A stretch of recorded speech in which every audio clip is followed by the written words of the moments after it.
through phone calls, in person at events, and through the online support groups. I work with the trainings, editing, share materials, and working with professionals, helping them to find resources. So a lot of things, both with families and with caregivers. And I just love the work that I do. I'm so grateful that all of you took the time to join today, and thankful for all that you are doing in your own organizations. I also want to thank Trina and Forget Me Not for this wonderful opportunity for us to be here today.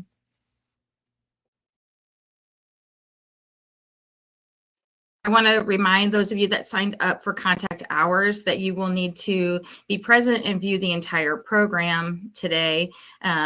As Trina said, she will send out a link at the end for you to verify your attendance. And then you will be receiving an email with an evaluation. You need to fill out that evaluation and send it back to us, and then we can send your certificate with the contact hours.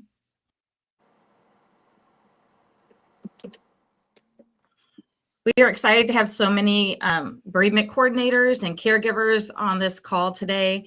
We know that we're here from different facilities and different programs across the country, and we all come from our own backgrounds and experiences.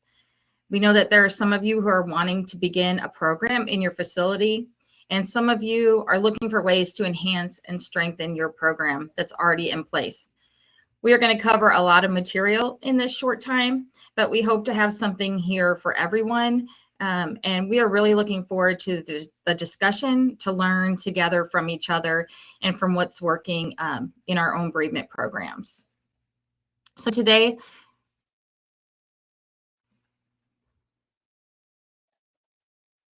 we're going to discuss the basis of starting a sustainable program, identify ways to create awareness of your program in the community, talk about ways to maintain and enhance your program, present some memory-making ideas, including for early losses, and examine ways that you can offer support for your team and for yourself.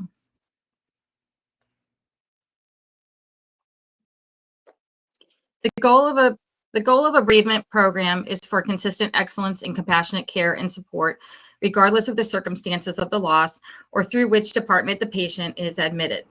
We want all patients to receive the same quality care, whether they are in labor and delivery, outpatient surgery, or the emergency room. We want the care to be consistent, no matter which staff are on duty. As you know, one bereavement coordinator cannot be the only one to serve families. So all staff need to be trained to provide the same quality care. So why are bereavement programs important? We believe that no one should go through their loss alone. We believe that the support offered through bereavement programs makes a real difference in families' lives. We believe that families heal and integrate the loss into their lives in healthy ways if they are treated compassionately during their medical stay. Families often share their experiences with us, and those that have been given compassionate care and choices of how they spend their time with their baby and make mementos have a higher satisfaction with their care, and it leads to healthier grieving and healing. Having a bereavement program can help ensure that every patient receives consistent quality bereavement care, and it can help your nursing staff to be more comfortable providing that care if they have the tools and the education in place to do so.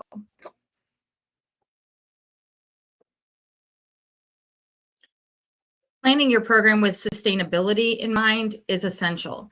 So you want the program that you grow and develop and invest in to remain actively serving the families long after you leave the program.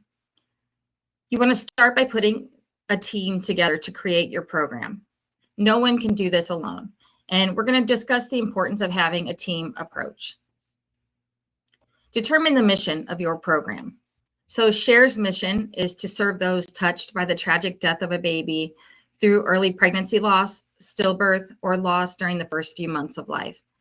And our mission includes both directly helping families heal and also with educating caregivers and providing resources to use with the families that they serve. You want to create an action plan to organize the steps needed to build and sustain your program. This should be developed and maintained by a team who is committed to your mission and based on your desired outcomes. What do you want your program to look like? What do you hope to achieve? What kind of things do you want your program to provide? Determine the specific tasks that need to be completed to set up your program. Clearly list out the things that need to be done and assign the tasks to specific team members. This process will help to increase accountability, and it also spreads the responsibility among different team members. Developing specific timeframes to achieve your goals is helpful. It may be helpful to divide the tasks into short-term increments, like quarterly goals, and then have long-term completion dates. You can create a meeting schedule to check in on the progress of tasks, to collaborate, ensure goals are being accomplished, and to address any needs that arise. Identify the resources that your program will need and how you will obtain them. And after your program has started, you will want to continue to come back and reassess the program over time to make sure that you are meeting your objectives. You want to get feedback from parents and from staff on needed improvements for your program to continuing building and strengthening your program.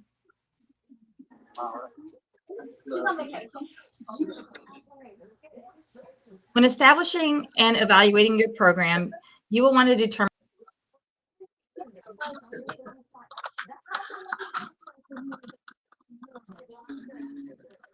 Cindy, I think you accidentally got muted. Can you come off mute for me?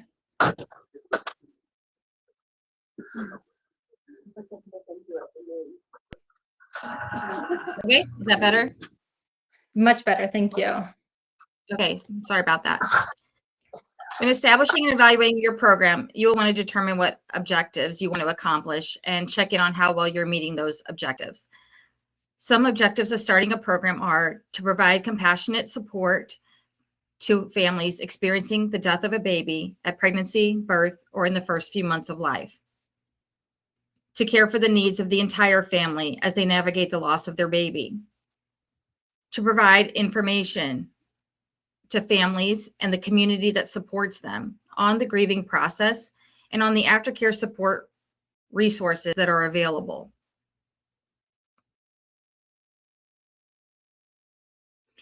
A bereavement program sets a plan in place that advocates for each family to receive the best standard of care. At SHARE, we use the rights of parents and the rights of a baby. These rights are SHARE resources that were developed by our foundress, Sister Jane Marie Lamb, OSF, and they have become a standard of care for parents on how to spend time with their baby and care for their baby. And the rights of the baby are that they can be named, that they should be laid to rest and treated with dignity. SHARE has printed resources of the rights of parents on laminated cards that we are happy to share with you. We also have a full training on this topic. And I want to mention we also have the rights of parents specifically that have gone through an early loss, and the rights of siblings, children when their sibling has died.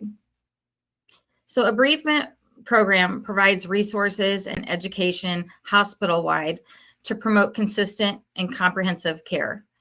It exhibits a team approach that develops trust with the families and contributes to their health and healing.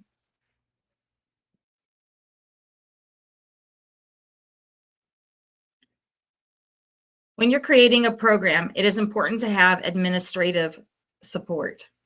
Include them in your program planning and in your decision making in order to foster your program's success. Address any barriers that may exist. Create a team that is dedicated to the mission of the program, and designate an individual to lead, implement, and oversee the program. So team members can divide the tasks, but there needs to be a team leader or coordinator. Invite all departments that will be involved in the program to be a part of this team. You want to meet with different departments and have team members from them, and that will help to assist in your program success and the awareness of your program. Include labor and delivery, maternal fetal medicine, the NICU, surgery, and the emergency department. Spiritual care, palliative care, and social services can also be great resources for your program. So having team members from all these different areas can really help in the forming of your program.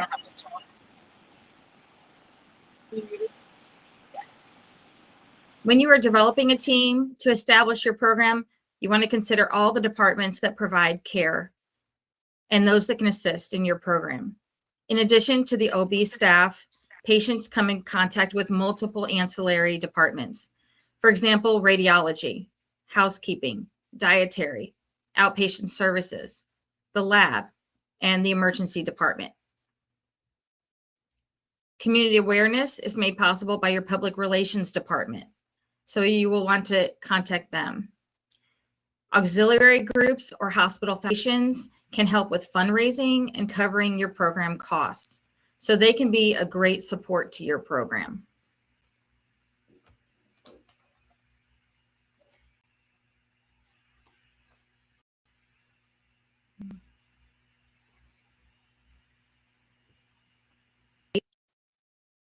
A benefit of a team approach is that you could have a team member that is available on most shifts as a resource for staff and families.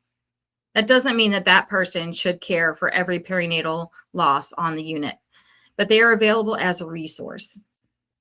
Team members can share the tasks, so it is less burdensome on one person. So tasks can be divided up between the team. For example, who's going to keep the supply cart stocked? Who's going to be in charge of data collection, patient follow-up, staff education, and who's going to help to run your support group or plan your events.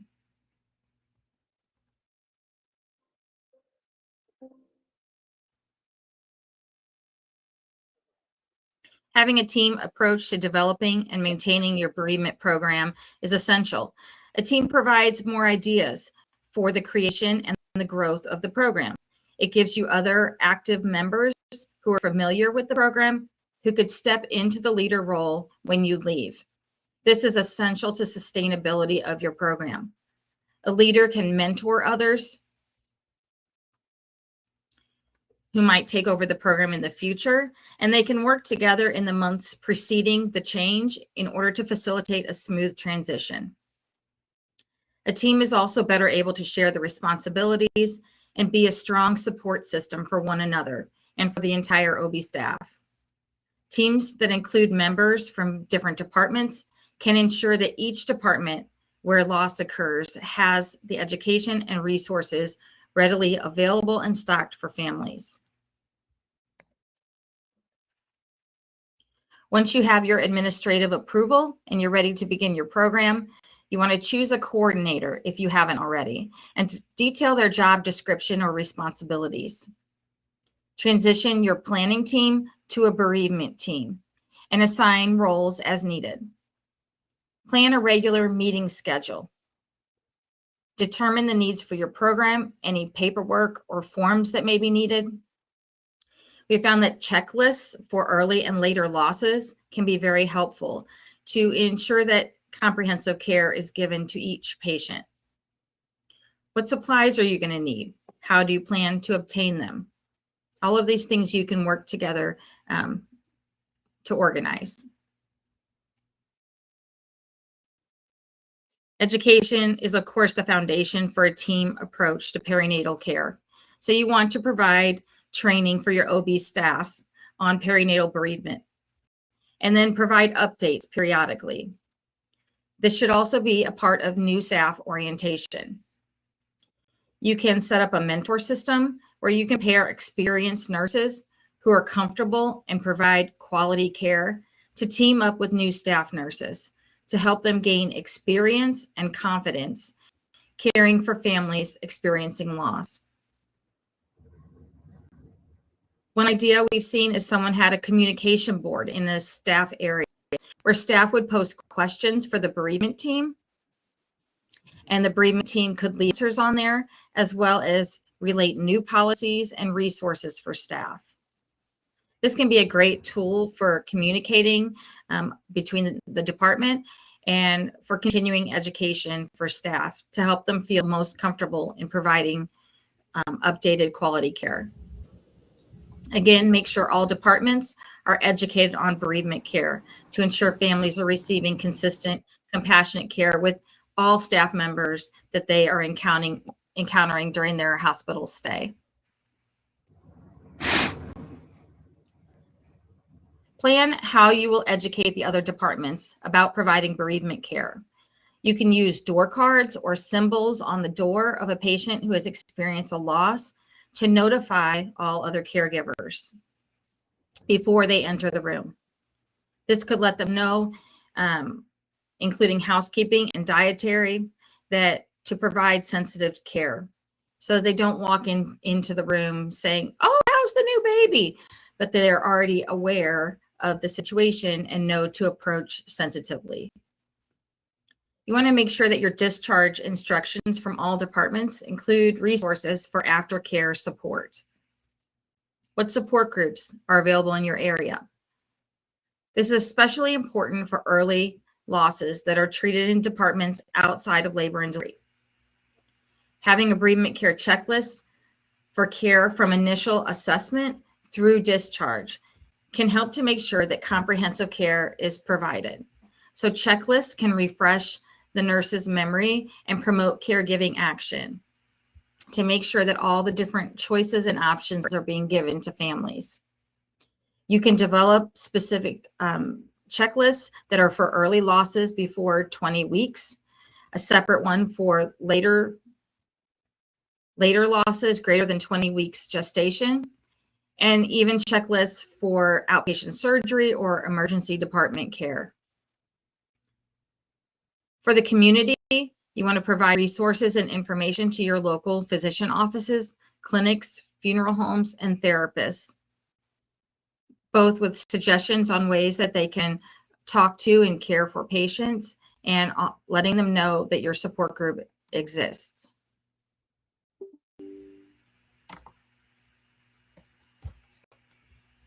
Spreading awareness of your bereavement program within your hospital or organization is important. This can be done in many ways. So you can have a general in-service or training that is more hospital-wide.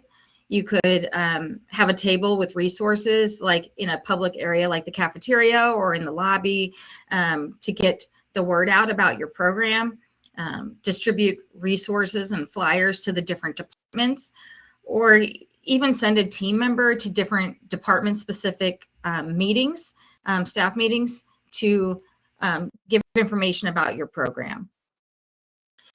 We mentioned having a mentoring program for new staff by pairing them with experienced staff members. Hosting parent panels can also be a valuable way of learning directly from parents what positive experiences impacted them, but also finding out things that occurred that could be improved upon in order to provide better care. You want to reach out to your local community to bring awareness of your program, especially if you are running a support group or you are having memorial events. You want people in the community to know about it. You can also educate them on caring for perinatal loss families. So this would include your physician offices and clinics, the birthing centers, churches, funeral homes, local therapists. You can provide them with resources, and then they can refer families to you for more support.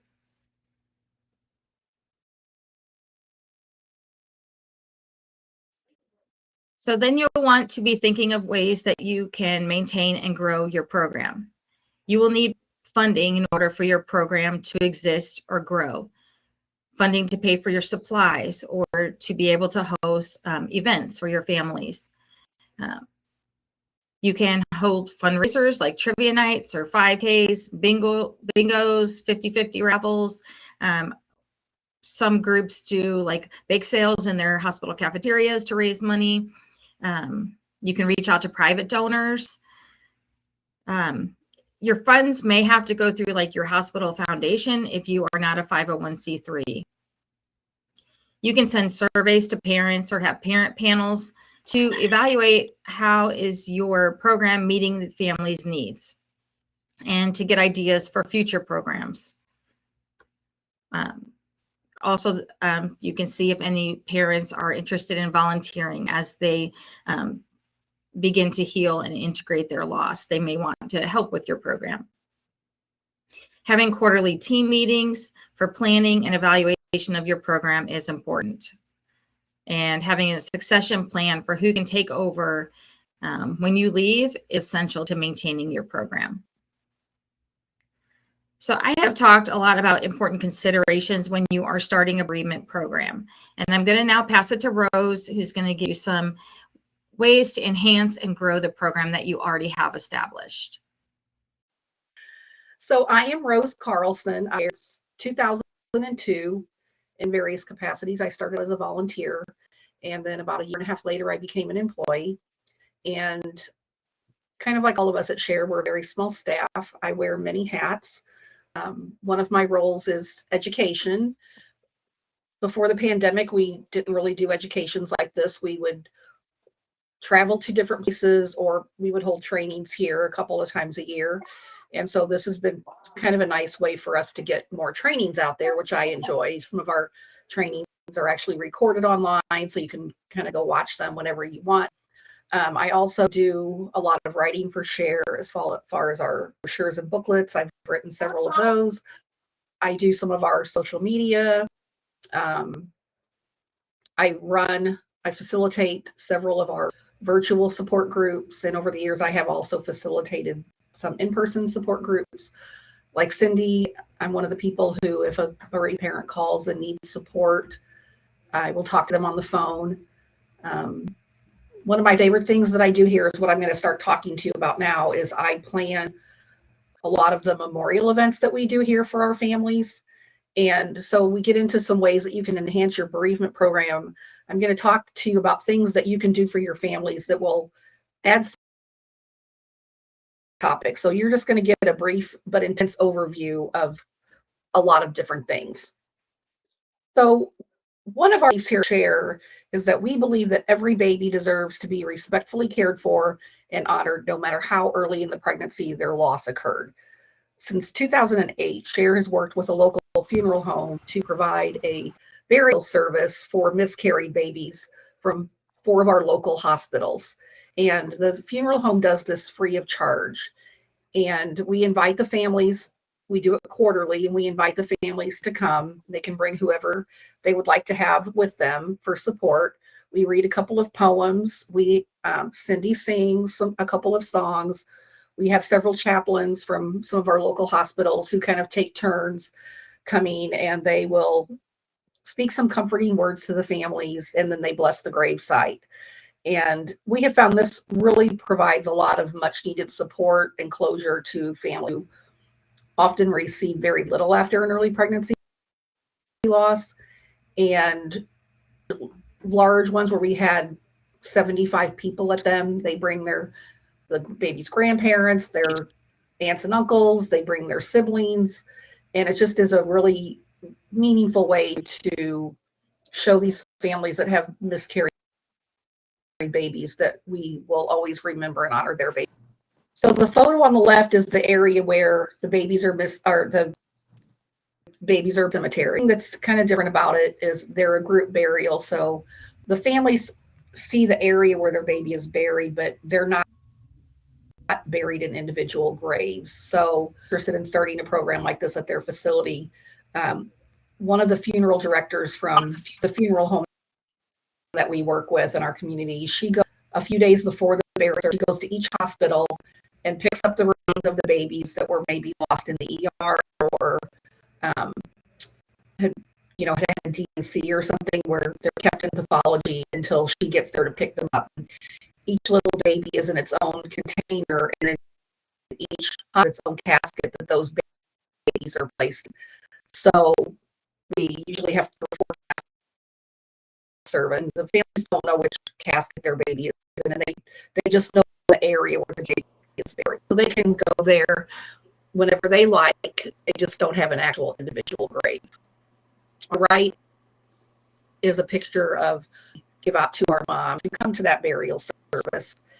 And we do have a comfort kit for dads, and we have a kit for siblings, and I don't have any pictures of, I did not have any pictures of those, but these are just some nice ways to give the families some keepsakes. Some others gift has a candle with a nice little pretty quote on it, lip balm, little pocket hearts. They get a brochure on caring for yourself, and then we make bracelets, and so each mom gets a little keepsake bracelet that's made out of glass beads to take home with them. And the dad's kit is very similar. It has a candle and a brochure on father's grief and a little pocket token that they can carry in their pocket if they want. One of my favorite things that I do at Share is plan a lot of our remembrance events throughout the year. And again, I have a whole talk just so you're just going to get a brief overview of the things that you can do. But these are some of the things that we have found are good times to host events for families. So October, if you aren't aware of that, is Pregnancy and Loss Awareness Month. That's a wonderful time to do something for your families. For those of you who don't know this, October 15th is Pregnancy and Infant Loss Remember Day. It's also referred to as the International Wave of Light, with the idea being that you light a candle at 7 p.m. No matter where you live in your time zone, you light a candle at 7 p.m. You leave it burning for an hour, and then it creates a 24-hour wave of light around the world. We have hosted different events on the Wave of Light at our office. Some of our chapters do. We pretty much just do this virtually now, but it's a good time to host a small event that doesn't take a whole lot of work or money. The winter holiday season is another kind of a perfect time to host something for families around the holidays, because the holiday season is really hard for families when they've lost a baby. Not only the first season, but even for many years, our families tell us that the holiday season is hard because even if they have other children, it's just a reminder that one of their children is not there to celebrate that holiday with them. Walks, I'm going to talk a little bit more about that in a minute. May and June around Mother's Day and Father's Day is a good time to host an event. In the fall around Grandparents' Day is another good time to host something for your families.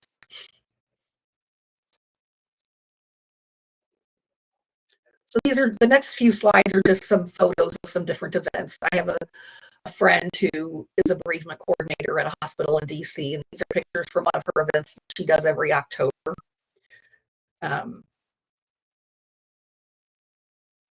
October is kind of the ideal time to host some events, just because of it being Pregnancy and Infant Loss Awareness Month. We've done different things at our office. We've had our support get together. They bought an assortment of ribbons and pens, and they made awareness ribbon pens that they could hand out to all of their family and friends to wear during the month of October. I've even heard of hospitals where they'll make little table cards to put on the tables, like in the hospital cafeteria, letting people know that it's Pregnancy and Infant Loss Awareness Month. Again, we've hosted events on Remembrance Day where we had families come to our office and decorating candles or luminary bags that we lined the sidewalks with outside of our office. One year we made a wreath and provided a bunch of different ribbons and pens, and families were able to write their name on a ribbon that we tied on the wreath and left hanging up in the Share office for the month of October. And we would, 7 o'clock, we would read baby names and light our candles, and then we would go for a walk around the neighborhood where where our office used to be.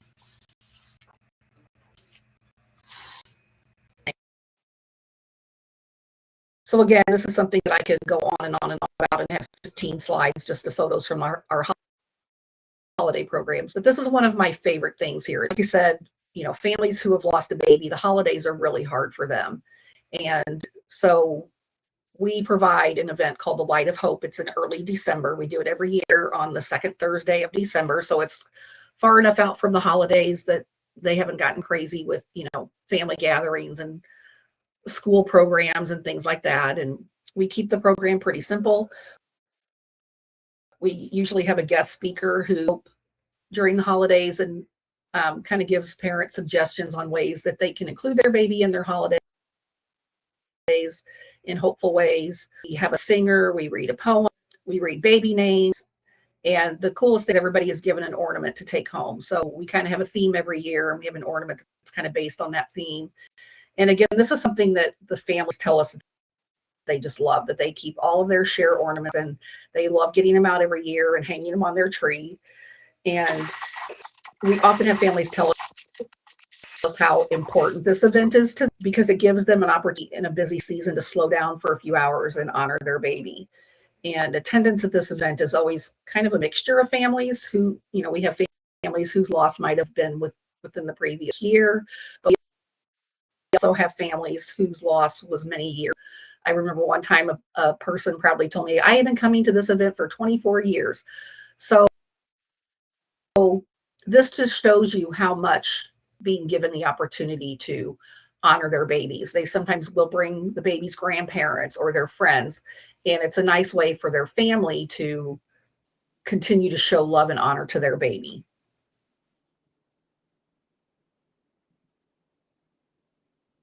Walks are another sweet way to honor babies. The Share Walk has grown quite large. Our first one was in 2002. 2002. And we maybe had a couple hundred people. And now we usually have, certain years, especially around the pandemic, but anywhere from 1,500 to 2,000 people that register and attend our walk. But many of our chapters hold walks that are much simpler. Feel overwhelmed. The pictures that you see there was of our baby memorial wall last year with all the baby names on it that were honored at our walk. And you can see the crowd looking out from the stage. But then up on the top left is a picture of one of our share chapters who does a small walk. They're all meaningful. So at our walk, we print all the baby names on the back of t-shirts. We have so many that we now have had to go to 2 t-shirts and split the alphabet in half because there was too many to fit on one t-shirt, sadly. We print them on that memorial wall that you can't really see how large it is, but it's huge. It takes a couple of guys a couple of hours to get it all set up. We have a singer, we read a poem, but the best part for the families is we read all of those babies' names. We have several different people who divide up the names, and it takes to read all the names. But the families love this because they don't often get to hear their baby's name said out loud. And so that's a very meaningful part of the ceremony for them.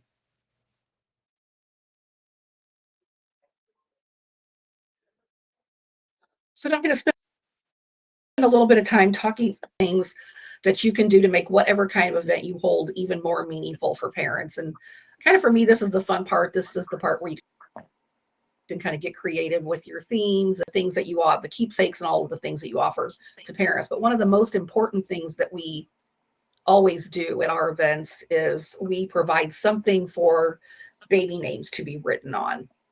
Whether it's, we've often had little tiny pumpkins at our walk in the children write their baby's name and decorate a pumpkin.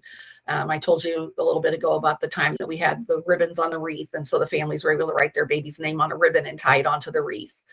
At the holiday event, we always provide some kind of a tag or something that they can write their baby's name on and put it on the Christmas tree. So again, just any way that you can find to incorporate. We've given stones where they could write their baby's name on the back. It's just another kind of letting parents see and hear their baby's name, because they don't get that often.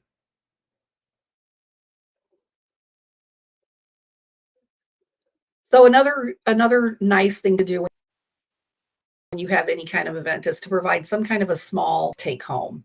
At our burial services, we have a little card that we tie a charm onto, and anybody who attends, not just the parents, but anybody who's there can take home that card with that charm that we just glued fabric hearts onto the front of, and they're large stones so that they can take a Sharpie marker and write their baby's name on the back. We always have an ornament service.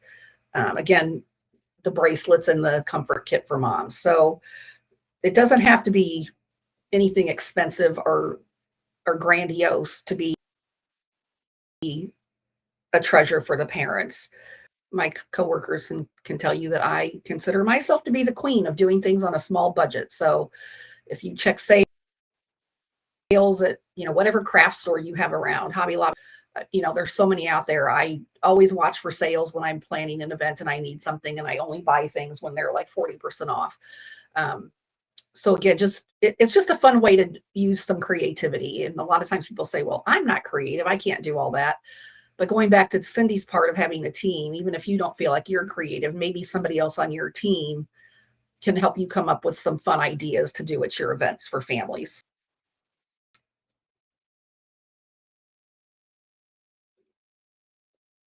Something else that we always try to have at our events, no matter what kind of event it is some kind of candlelight. There's just something really soft and meaningful about candlelight. People like lighting the candles when you read their baby's name. They like seeing things lit up. So like I said, we've done, paper bags where they could decorate them and put their baby's name on them, and then put a battery operated candle down inside of it. I often try to fit the candles to the theme. So there on the left was the seashell with the blue. It's a large seashell, kind of like bigger than the palm of my hand, and put the blue sand in a candle. And the theme that year, the ornaments were sea glass. And so I kind of try to, you don't have to have a theme, but it just kind of makes it more fun to plan it. Typically at our events, our holiday, their baby's name, and they'll come up and light their candle and take it back to their seat with them, and then leave it lit until the end when we have the song with everybody's kit. We've done like old where we put sand and candles down in them and kind of tie things around it to go with the theme. So just any time that you can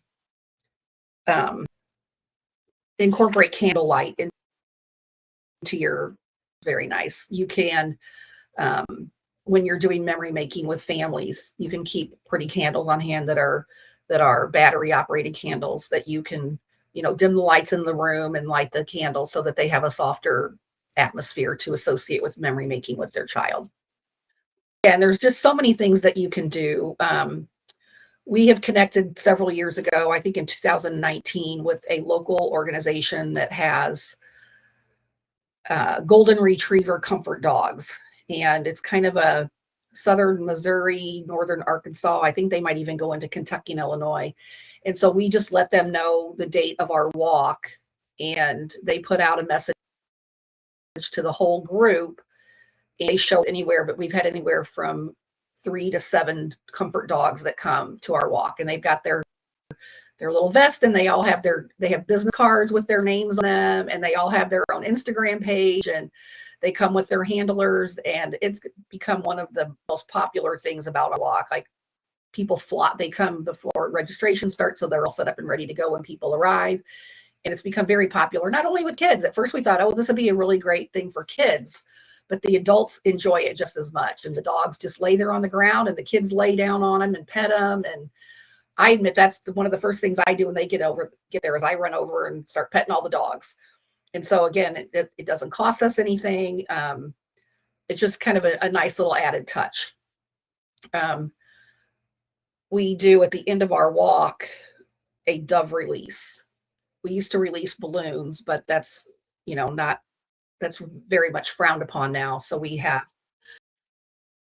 connected with a local business who does, I looked for a better picture to put in here, but they bring 2 crates of doves, and they put them up by the stage. And when we're finished reading the baby names, they release all the doves, and it's beautiful. And last year they did come because it rained that day. But again, it's gotten to be one of our favorite things. And they do that free of charge for us. To keep in mind is, we always want to keep the event hopeful, the message of the event hopeful. Of course, it's any event that you do that honors babies that have died, it's going to be a sad event. But we really try hard to hopeful. You want to give the families a chance to grieve and honor their baby, but you also want them to leave with kind of warm and peaceful feelings. So like the words of a song, just because it sounds pretty, the words might not really fit. Pay attention to the words of the poem, anything that you use to convey some kind of a message. And any speaker that we have, especially at like our holiday event, I always be sure and tell them, you are more than welcome to share your own story, but we want the overall message that you want hope and healing and honoring your baby during the holidays. Unless you are a religious organization, we always advise religious themed event. You wouldn't want to have like, I don't know, a cross as a Christmas ornament, or even angels are kind of religious symbols, and a lot of people really connect with angels after their baby has died, but a lot of people don't like that imagery. They don't think of their baby as an angel. Religious organization, just try to keep your event non-religious so that everybody feels included, even if they're not of a particular religion. We always try to provide time to gather at the end of the event for light refreshments. At our holiday event, we buy a Costco cake. And if you've ever had a Costco cake, you know how delicious they are. We always have coffee, hot cocoa, tea, water, things like that. But it just provides time for the families to kind of, meet with each other, talk with each other, maybe find out that somebody has a very similar story to theirs. It's just a nice way to kind of wind the event down. Not everybody stays for it, but a lot of people do. And we also advise that you don't do an event alone. We've had situations at some of our events where a very newly bereaved family came to our holiday event that really needed a lot of one-on-one support. So it's always nice to have several people there so that if you need to step away and give some one-on-one support to somebody, there's still other people from your program that are there for the other people. And then we always try to, whenever we can, incorporate baby names, because again, that's something that families don't often hear their baby's name said, especially as time goes on, maybe years later. No one ever speaks their baby's name except for them. So we always try to find a way to have them sign in on a sign-in sheet. We leave a space for them to phonetically spell out how to say their name so that we make sure that we pronounce it correctly. That's kind of that's important. Personally, spend a lot of time gathering the correct pronunciations of baby names so that when we read them at the walk, we're saying their name correctly. So again, that's just a very important part of any event that you're going to do.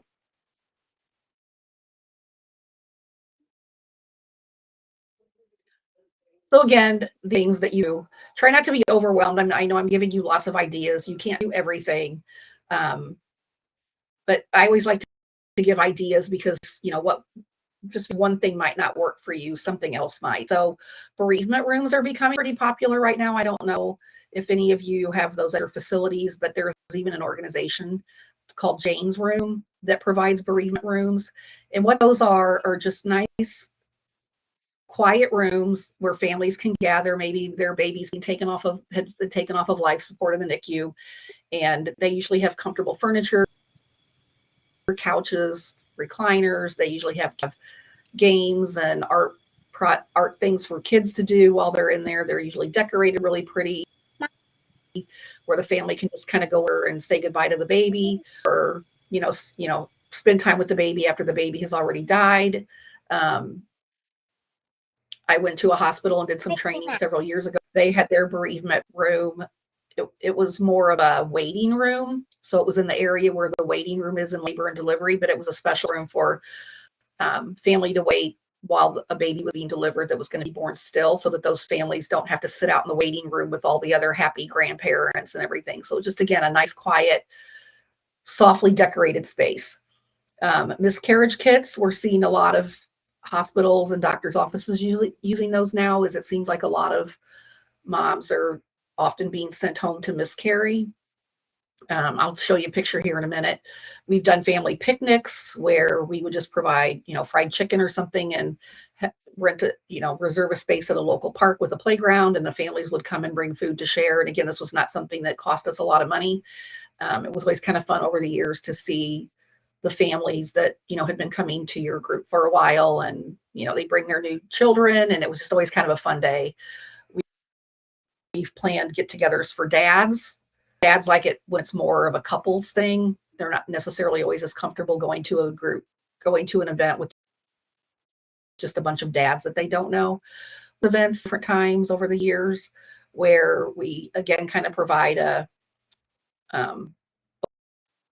way, we read their grandbabies, provide some kind of a little crafty thing that they can do, that they can make something to take home that honors their grandchild. We'll do a little presentation on unique grief of being a grieving grandparent. We've done a chili cook-off. That was a lot of fun. If it wouldn't have been for the fact that we kind of paid a lot of money for the park space, it's a very inexpensive event. Everybody just brought a pot of chili, and we brought little cups to share, and the park had a big fire pit, and we made s'mores, and the kids ran around and played, and it was just a fun event.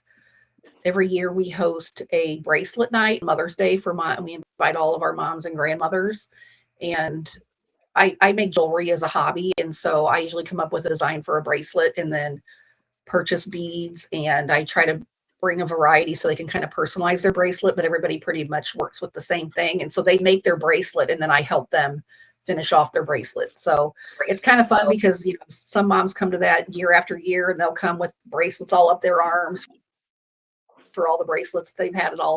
And it's just kind of a, you know, it's just kind of a nice way to let them come make a keepsake for their baby. We've done happy hour, like bar or restaurant. We have a share companion program. We've helped other hospitals start companion programs, and we train parents who have been through their own loss, and a little bit of time has gone by, and we know them, and we can tell that they have integrated their baby into their life, and they've grieved and done things in very healthy ways, and they're trained to work one-on-one with parents, and we try to pair them up. We try to pair a parent up with somebody who maybe has a similar story to theirs when we can. So again, that's just another way to kind of increase the things that you offer to your families.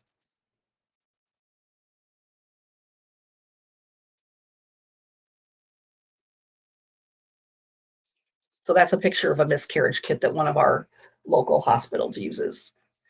And again, it's just, you know, if a mom is miscarrying, being sent home to miscarry on her own, it's, you know, a very scary time. And they often tell you, oh, it's just like having a period. But anybody that's had a miscarriage knows that that's not really the case always. And so it's just kind of nice for them. You know, they have the thing that they can catch the remains of their baby.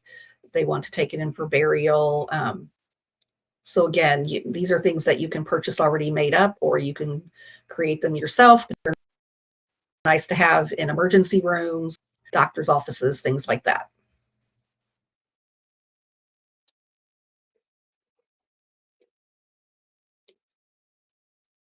So now we're going to talk about some other ways that you can provide aftercare support that aren't like event related, things that you can do to support your families once they leave your facility. Because we all know grief doesn't end when you know, sometimes they find they need more support once they get out into the world and have to kind of fit back into their life. So we're going to talk about a few of these. Thank you so much, Rose. So we'll hand it back over to Cindy. Cindy, let's try one more time for you to share your screen. No, I'm not finished yet. Never mind. Continue.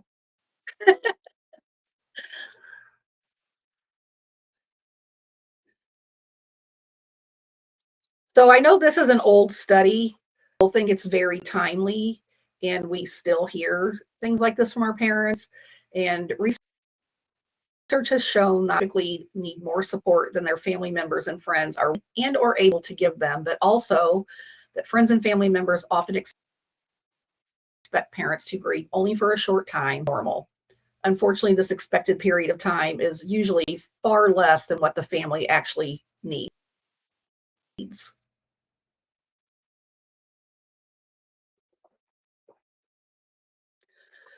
So therefore, it can be beneficial to find ways to continue your support of families once they leave the state and try to make their way back out in the world and in their lives. I will say, just from things that I've learned over the years, I've never worked in a hospital, so this can be difficult if you work in a hospital, that some hospitals and facilities have kind of strict protocols on what you can do after they leave as far as reaching out to them or whatever. But they've also found that if you have them sign a waiver giving you permission to contact them after. So if you decide that you want to do some of these things, just make sure that with the facility that you work at, that you're okay to do that. And, you know, it's also always best to find out from families what kind of follow-up care they prefer. A lot of young people these days hate the phone. I can attest to that. I have young adult children who will do anything to get out of making a phone call. And I mean anything. I think they would drive somewhere and do something in person rather than make a phone call. So I don't know why people don't like phone calls. So emails and texts might be the best way to support, to offer support. Online support has been around for a long time. I mean, we had really active message boards when I came to share, over 20 years ago, but it's really just exploded, especially since COVID. Because of COVID restrictions, a lot of support groups weren't able to meet in person, so they started doing Zoom. I mean, think about this, like 6 years ago, I had never even heard of Zoom. And now I feel like half my life sometimes is Zoom meetings. But that's a nice way to offer support. We offer we offer a Zoom meeting once a month, the third in the morning, the third Monday of the month. Facebook and Instagram, I don't know that my kids tell me that old. I don't necessarily believe that because I see plenty of young people on Facebook, but TikTok has a huge pregnancy and infant loss community. Like you can really go down a rabbit hole there. So people have, which I think is really good. Sometimes it can be easier to get on Facebook or TikTok at 2 a.m. and fire off something that you're upset about. It can be to pick up the phone and vent. So just provide anything that you can. I have also been told that hospitals are kind of strict about allowing you to have a Facebook page for your group. So if you do set up a Facebook page for your hospital support, make sure that the security of it is very tight. Community events is a good way. Cindy kind of mentioned that already, but going to like community health fairs or mental health fairs or things like that, and getting a table where you can share materials, brochures and things like that about your groups and your events. And usually the cost to exhibit at things like that are pretty minimal.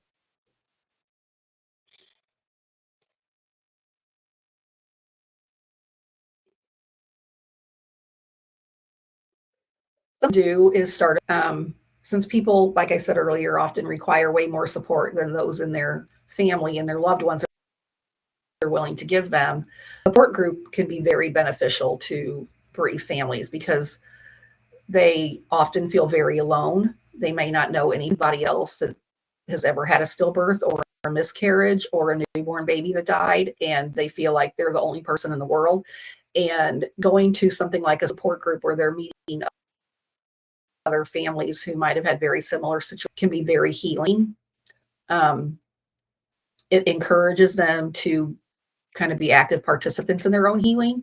The support groups are, again, they're obviously a sad thing. People are sitting around talking about their babies that have died, but there's often lots of laughter in support groups too. Support group facilitator will encourage them to maybe do things that are hard for them that they're scared to do, or just there's so much value in a support group. They hold space for people to be raw and real and cry and say that sometimes the only time they cry is when they go to a support group because they feel like the people in their life don't want to hear it.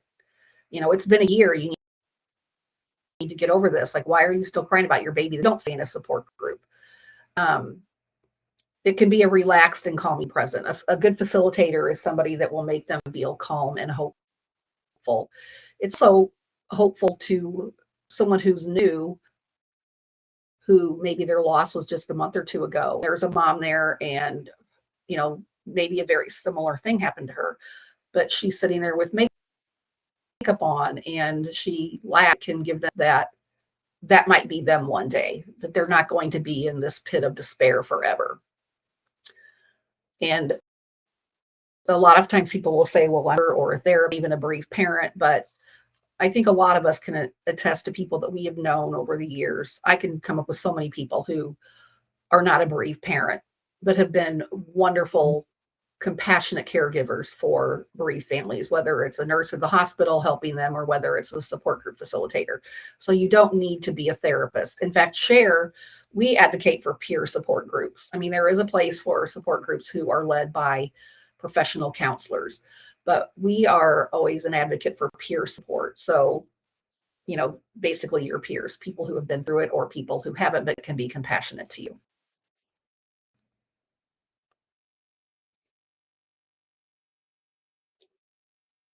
So a lot of the things that Cindy talked about in her talk go kind of the same way. A support group and spread awareness about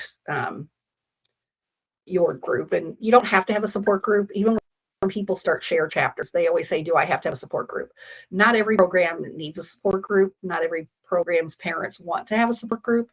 But if this is something that you want to try, I'm just going to give you a few tips here. Again, I've done a whole entire hour and a half talk just on starting a support group. So this is certainly not going to give you everything that you need to know, but we do have other workshops on that.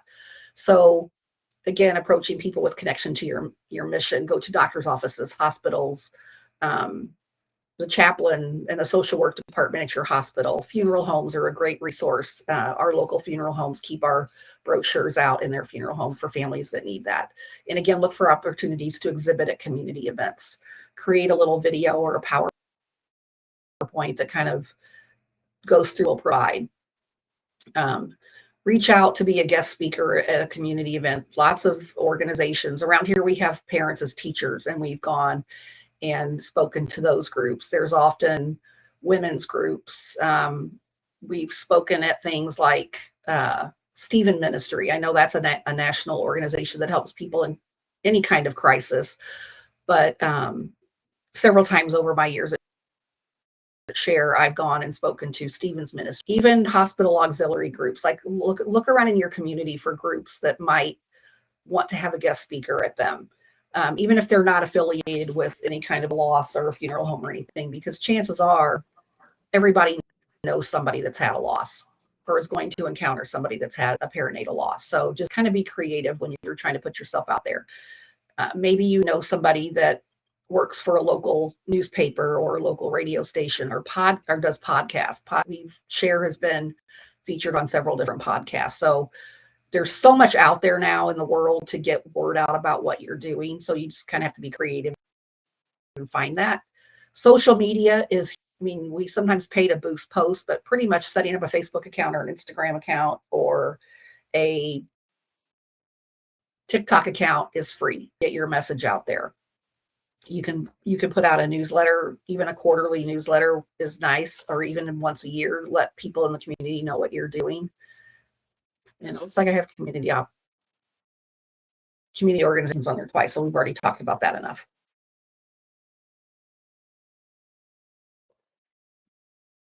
Okay, so now, check my time. Now we are on to my other favorite topic, which I could again talk about all day. I'm a talker, in case you can't tell, is memory making.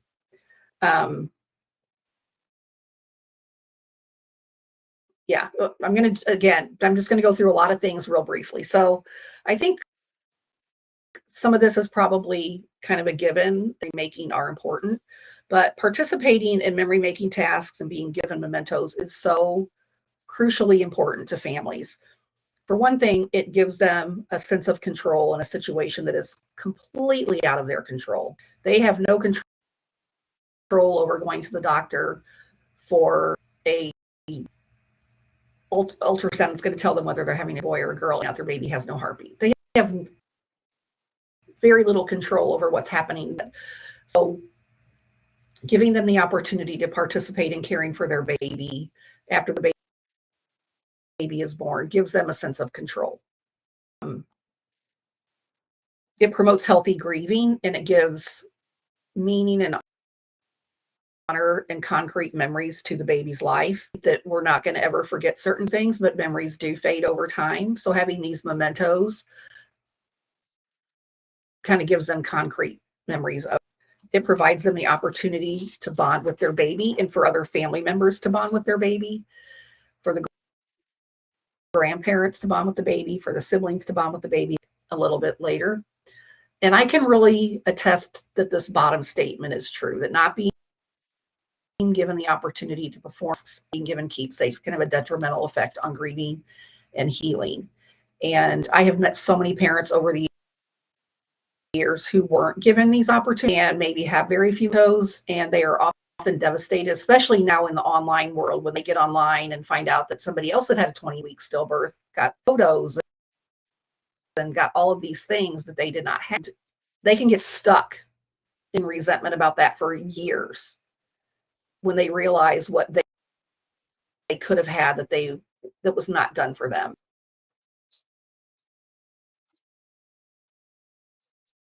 And so now, again, sometimes options are presented to parents is important. So it can make all the difference in how involved they are, because they just an hour ago were at the office finding out that their baby had no heartbeat, and now they're being told they're going to have to be induced and deliver the baby that has died, and they're scared, and maybe it's their first baby and they don't know what labor is going to be like, and they're worried about what their baby's going to look like. So the way that the words that you use can greatly have an impact on what they ultimately choose to do.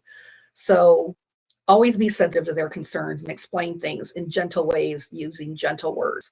I hear and read stories, people that I know, that I've met in person, people that I follow online, who were not expecting the way their baby was going to look after it was born. And they weren't aware of maybe what the baby's skin would look like, or just all the different things that can happen when a baby is born still.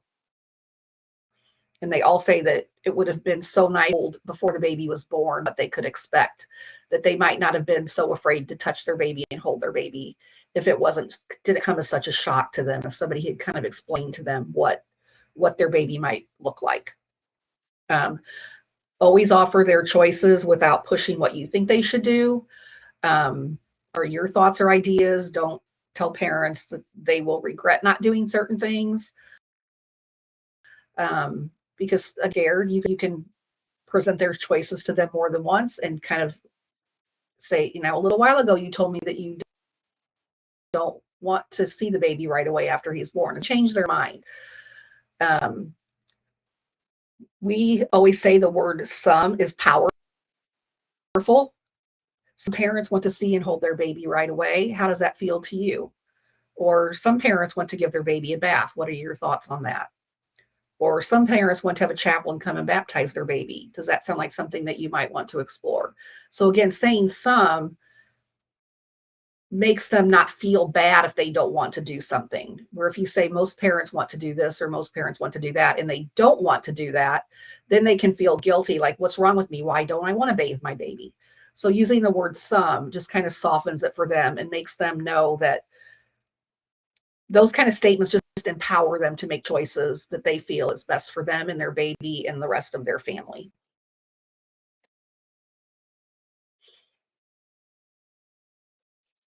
So the next few slides, I'm just going to show you some ideas and talk about some ideas of things to keep on hand. And of course, little blankets and hats of all different little photo props, tiny little bears. You can move it, Trina.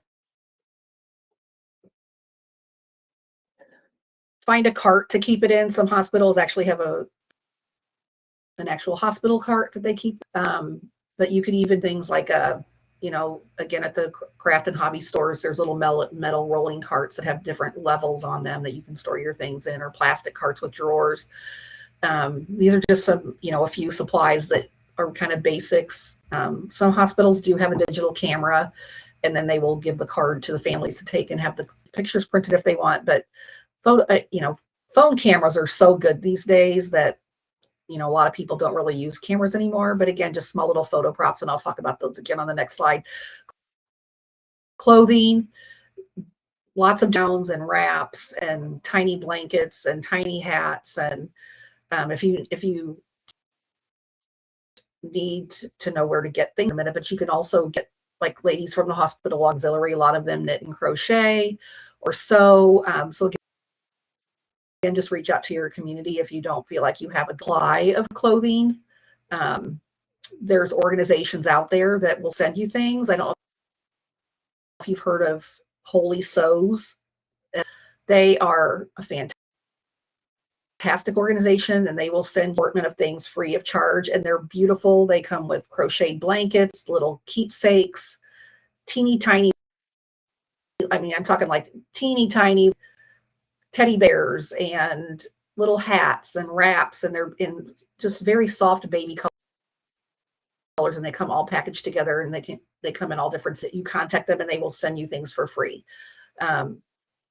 Again, other things like casting materials if you want to do hand and foot moldings. Just have like that bottom one imagination, because I have, like, a lot of the things that I present, I have a full like 2-hour memory making workshop, and a lot of the things that I presented there are things that I've actually learned from nurses and professionals who came to our trainings and told me things that they do. So again, use your creativity. And if you don't think you're creative, I don't believe you, because I think everybody has some kind of creativity in there somewhere. People on your team or parents that you've helped.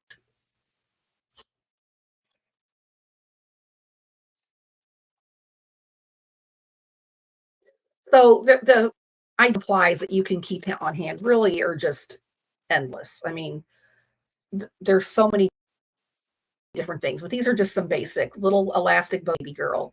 And again, different sizes for tinier babies, an assortment of lotions and powders, maybe with different scents, and let the parents pick whatever scent they like. Have them create some sensory reminders is huge. Like, maybe they'll select the lavender lotion. Lavender will always make them think of their baby. Different baskets for holding the baby, so that, especially if it's a very tiny baby that's very fragile, sometimes the parents are afraid to hold them, where if you could nestle them in a little blanket in a basket where they feel more comfortable holding the baby in a basket. So look for baskets of different sizes. Again, just colored ink pads, paper, ribbon. Even if you don't do the hand and foot molds, you can purchase air dry. Crayola makes air dry clay that you can put hand and footprints in. You can, have little plastic cookie cutters, so you can cut them out in shapes. A lot of we hear from a lot of people that they keep baby handprint on a baseball and give it to the dad. Just, again, use your creativity. Tiny crocheted items and small stuffed animals. You can buy small stuffed animals. Some, parents might want to donate them to your program, or again, reach out to the ladies auxiliary. Tiny little butterflies and, hearts, anything.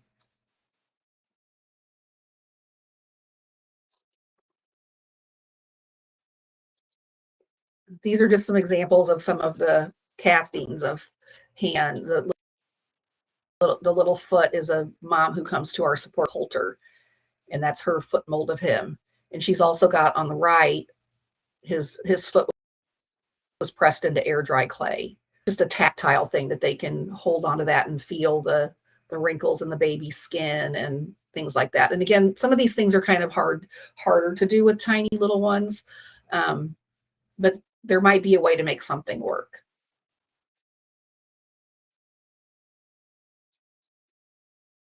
It's a picture of some of the casting supplies, if that's something that you're interested in doing. Memory boxes, I think that's a pretty basic thing to be in there with that. Trina showed you her beautiful memory boxes. I've seen so many over the years. Like, I would have slide after slide. You can put things in them, like, a support brochure. You can put, lip balm, tissues, a pretty pen, warm socks, candle flower seeds, along with anything that was used to care for their baby. Maybe the tape measure that you used to measure their baby, the sponge that you used to give their baby a bath, the headband that was around the baby's, forehead. Any of those things can. I met a nurse several years ago who said at their hospital that they have anybody who cared for that family while they were in the hospital, any doctor or anybody that spent time caring for that family would write them a little card, just like a little message in a little card, and they would put all those little cards in the memory box. So you can either make your own, you can purchase pre-made boxes, or you can purchase your own and fill it. Again, handprints and footprints are just, that's a basic thing to give a family. Put them on everything. Put them on the sleeve of t-shirts, put them on the corner of a blanket. One of our local hospitals, they keep little lace handkerchiefs, and they put the baby baby's footprint. The little bears up in the corner, I think that's so cute. One of our hospitals in Missouri does this, where they purchase little teddy bears and they actually put the baby's footprints on the feet of the bear. The thing in the middle with the fingerprints, that's something I learned years ago when I went to a workshop that was taught by a child life specialist in Texas, a NICU. And she would print just a blank tree on a piece of heavy cardstock and had different colors of ink. And everybody who came in the room, a doctor, a nurse, they would put their fingerprint on that tree and then sign their name on it. And then the families would even take it like to the baby's funeral or memorial service and kind of have people that came to that do the same thing. So again, just something just another kind of a sweet keepsake for families that have to make a lifetime of memories in a very short time. Just some sweet things for them to have.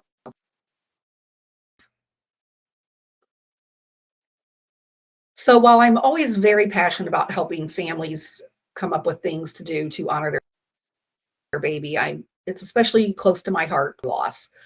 I had 4 early losses many years ago when there was not really support for early losses at all.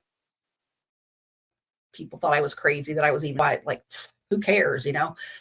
And so whenever I talk to a parent, either in a support group or if it's somebody on the phone that tells me that they had an early loss, I always get the conversation around to if they have any mementos to remember their baby by. And if they don't, then I try to help them ideas, because it's really important to have something tangible. Yeah, you have the memories in your heart, but it's important to have something tangible that you can remember your baby by. And so I always say many of the things that can be done for later losses can also be done for early losses. So I've met so many nurses over the years who said that they will try their hardest, even if the mom has had a DNC, if to get a footprint, and offer that to the family if they want it. A lot of parents still name their baby, even if they had an early loss. If I would have done something like that back in the early 90s, people would have thought I was off my rocker if I named my miscarriages. But it's very common now for people to do that. Kind of makes it seem more real and more a part of their family when their baby has a name. I've seen, Baby Smith, or I've seen people that have a really strong feeling if they choose a boy or a girl name. I've seen people that choose just a name that can be for either gender. I've seen people choose maybe a name that I've said that the first time they saw their baby on ultrasound, it looked like a Teddy Graham. And then they lost their baby and they named him Teddy. So just anything. So if a family ever, talks about naming them, explore with them how they feel about still naming their baby. Suggest a blessing or another ritual before a DNC. Ask the family if they would like to have a chaplain come down and bless them before they bless their belly and their baby before they go in to have a surgery. For memory boxes for early losses, Trina has one. You can buy little boxes and create your own things. That on the right is just some of the things that we offer here at Share for our families with early losses. There's little blankets. There's not always a baby that will go in that blanket, but it's nice for the family to have a blanket that would have been in, like they can imagine, like, this is what my baby would have fit in. We have a sweet lady here locally who buys just real soft, it makes puffy flannel hearts out of them. Again, it's just a nice little keepsake. They're not very big. It's something that you could put in your pocket, put in your purse, leave it sit on a shelf in your home, but it's just something, again, tangible to remind you of your baby. Ultrasound. And of course, I think one of the most important things, and like Cindy mentioned, the importance of a bereavement team, is always making sure that the ED, the emergency department, the surgery, outpatient surgery, make sure that they know about the support that you offer, and make sure that they have brochures and training, so that if I always call the ER kind of the final frontier, because we still hear terrible stories about things that happen to families in the ER when they go in and they're miscarrying. So it's important to have the people in those departments, even if they don't have time to sit down and support that person, to give them a brochure and give them your name so that that person can get support when they need it.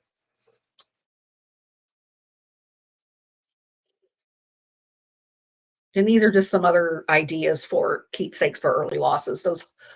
little sweet ceramic hearts on the left. They're sold by a company called Grief Watch, and they're just little. They're probably maybe a little bit bigger than a quarter, and they're fired pottery, so they're very, very strong, and they're glazed, and they all have textures. So, a lot of times I've heard that hospitals like to give those out to dads because there's something small that they can keep in their pocket, and they can stick their hand in their pocket and rub it when they feel like they want to be close. Some of them have holes in them, so they could be made into like a Christmas ornament or a keychain.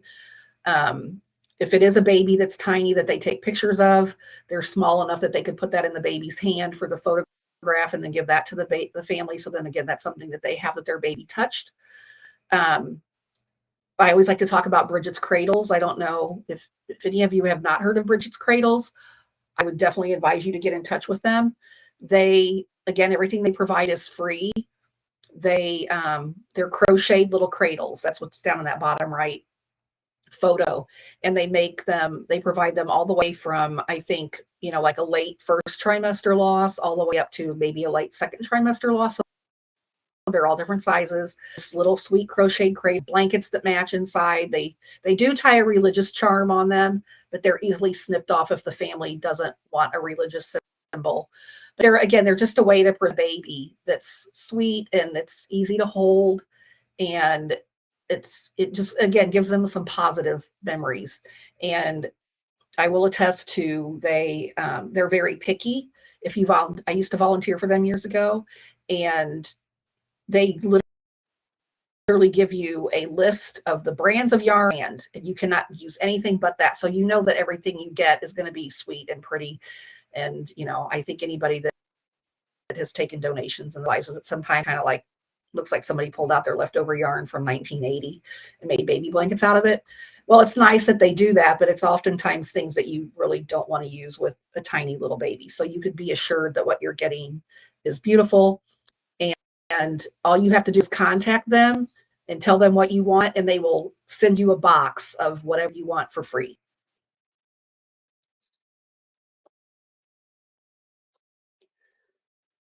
So now the last couple things I'm going to talk about is memory making with other members of the family. So first we're going to talk about siblings. This is sometimes kind of tough for parents because they may not always be sure if they want their other children to see the baby.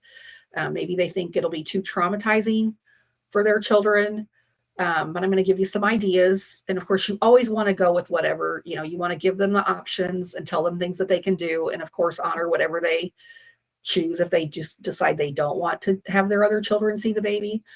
But participating in rituals and creating mementos can really be a great benefit to children. I think a lot of times we think that, again, they're going to see the baby and they're going to feel traumatized. But from what I've heard, a lot of times they just see their baby brother. They don't see necessarily all the imperfections that we see. And I've also heard stories over the years of children who weren't given the opportunity to see in their mind, they like blows up into this horrible thing, and they hear, the parents might hear them sharing a story with their friends about what the baby awful. So they almost kind of create situations in their mind if they're not given some of these opportunities. It a brother or sister. I've heard so many sweet stories, but this one story will always stick in my mind of a little girl that I met. I think she was about 4 at the time, and now she's in college, but her brother had anencephaly, and they continued the pregnancy, and they did let their little girl spend time with the baby. He had to necessarily see everything. She was so in love with her baby brother. She had a necklace that had his footprint engraved on it. She had a photo album. She hopped up on a chair in our office and was proudly showing off pictures of her baby brother and said, Evan is always going to live in my heart. And she was like 4 and had spent time with her baby brother that had anencephaly. So again, it's like often how things are presented. And I feel like that little girl would have been more traumatized if she was not allowed to see the baby after he was born. So bond with their brother or sister. It helps keep the baby lifelike in their memory. Sometimes children really are just too young. Like maybe they're still a baby, that maybe the parents had the children, they're still themselves. So there are things that you can do to, let parents know that it's okay to share mementos with the children as they grow up. If they just always talk about the baby, even if it's with children who come after their loss, it doesn't have to be some. I have a good friend whose daughter lost her first baby at around 22 weeks. And she did not, it was their first baby. She did not have another baby for 7 years. And that little in December, and she very much is, her older brother is a part of her life. She has grown up knowing that she had a bride. On his birthday, the year that she was born, she was 6 months old. And they have a park kind of in the woods where they live. And they took her out there, and they always bake a cake on his birthday and they go eat it out there on their bench. So they took their cake and they took her in her little infant seat when she was 6 months old. And every year he just passed his 14th birthday, and there's a picture of their 7-year-old little girl sitting on his bench eating birthday cake. So it's just something that she has grown, that it's totally natural to her. And side of that, I've had people who, I know a family who lost their first baby, and they had 2 little girls after that they never told about the baby. And then all of a sudden the girls were getting old enough that they were afraid that one of the cousins or something was going to say something about their sister that had. It was very stressful for them. Like, how do we now tell our daughters that we had a baby that died? So again, just to, if they, again, whatever they're comfortable with, but to just include that baby in their life, like it's just part of their life. Have the memento sitting out, talk to them about it from the time that they're baby, and then nothing will seem any different to them. Children also like to draw and create things. So have paper and crayons and things like that, where children can, they'll draw sweet little things with, like, with angel wings, and you just never know what they're going to come up with, but that's their way of handling their grief.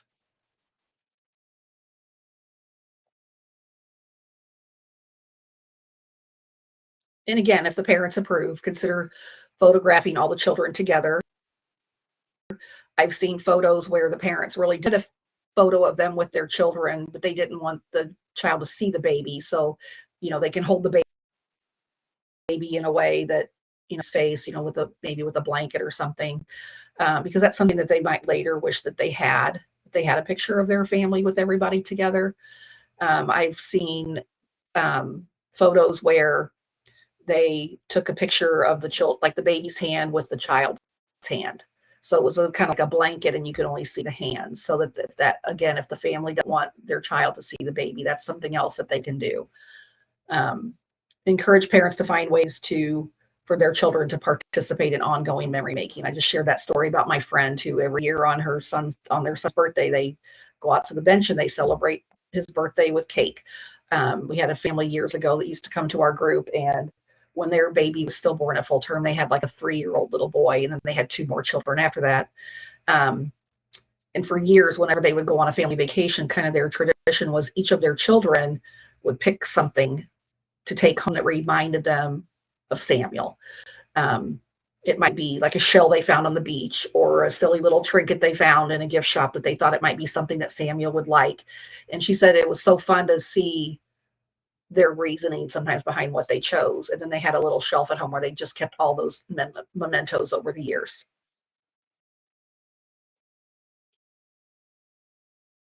And again, this is just one of my favorite people in the world. This is her children. She and her husband had found out when they were 40 that they were pregnant, and they had thought they were finished having children. And their children were like 14, maybe 11, and maybe 7 or 8. And it was a huge family affair, the whole pregnancy. They decided as a team what to name him.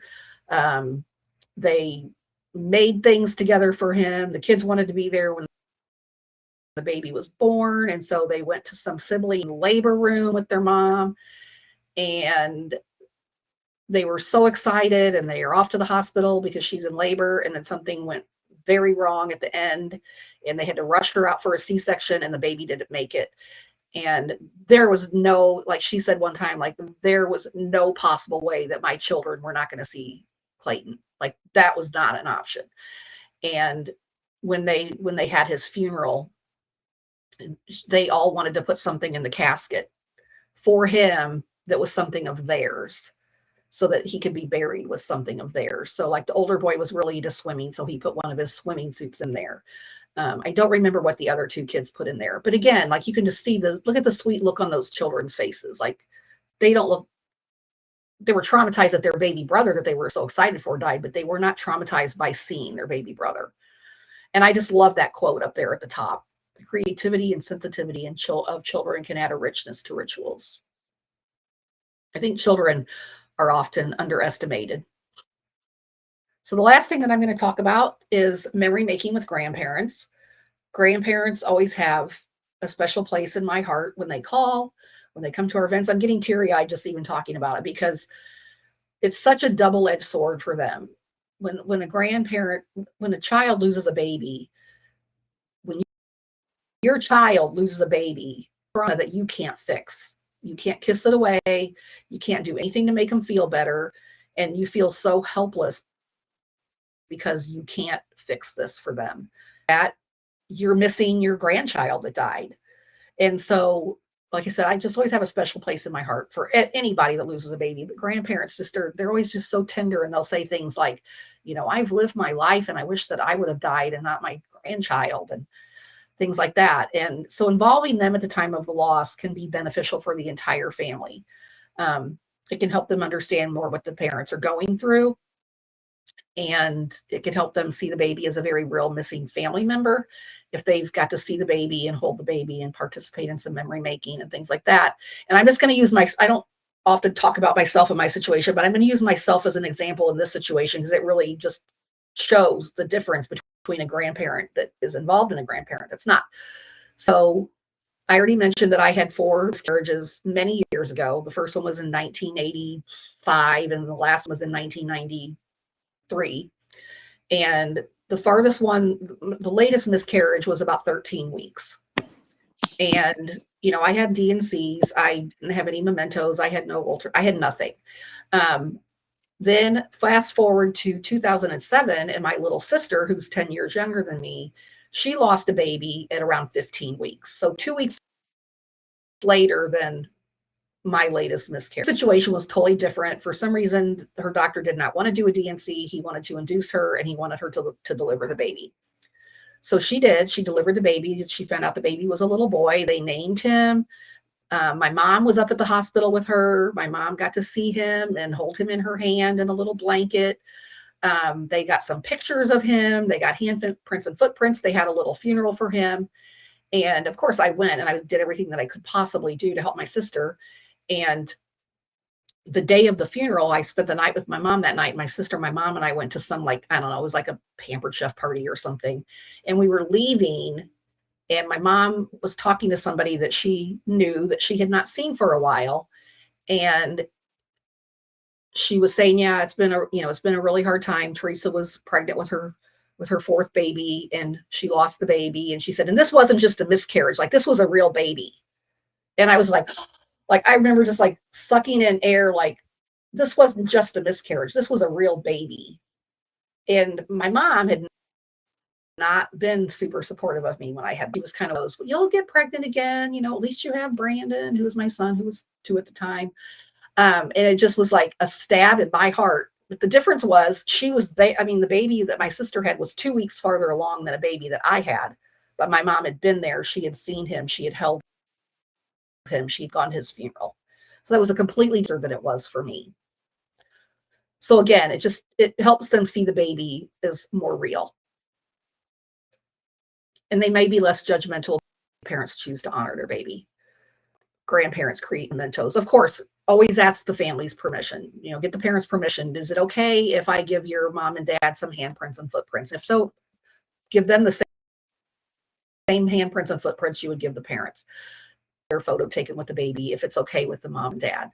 And so many times parents are so overwhelmed that they might not think of these. But going to my friend whose daughter lost her baby, we were talking a few days later, and Now I Lay Me Down to Sleep had come in. and she was talking about all the beautiful pictures that they got, and that she and her husband had got to hold the baby. And I said, "Oh, did you get a picture of you holding him?" And she said, "No." She said, her daughter hadn't suggested it, and she asked, but I guarantee you her daughter probably would have loved to have had pictures of her parents holding their first grandchild. So again, just suggest. Some parents like to have their pictures of the grandparents holding the baby. Does that feel like something that you might like to do? So again, just, and again, I know I gave you, and I hope that I didn't overwhelm you with all of these things, but I love talking about this stuff. So thank you. And I'm going to turn it over to Cindy again. So we are going to conclude today by talking about supporting yourself and your staff. Caring for newly bereaved, grieving families calls upon our entire person, heart, mind, body, and soul. This can be rewarding, also exhausting, tender, beautiful, heartbreaking, and very difficult, and can over time take its toll on us as care providers. Traumatic events affect the caregiver as well as the family, and it can affect your body in multiple ways. We can have an emotional response like increased anxiety, numbness, sadness. We can have a cognitive response, difficulty concentrating, forgetfulness, confusion. We can have a behavioral response like impulsivity or pacing or wanting to withdraw from the situation. We can have a physiological response like an increased heart rate or a stomach ache, headaches, fatigue. So all of these affect the caregiver as well as the family themselves. The cost of caring is what we call the toll that caring for families going through perinatal loss takes on the caregiver. It is a result of that consistent, intense offering of compassion, energy, time, and support to those who are deeply suffering after the loss of their baby. This can be amplified if you are repeatedly the caregiver supporting families going through loss. It is a physical and emotional toll, and it can lead to feeling depleted and burnout. This is why a team approach is so important, so that no one caregiver is carrying the weight of handling all of the losses in a department.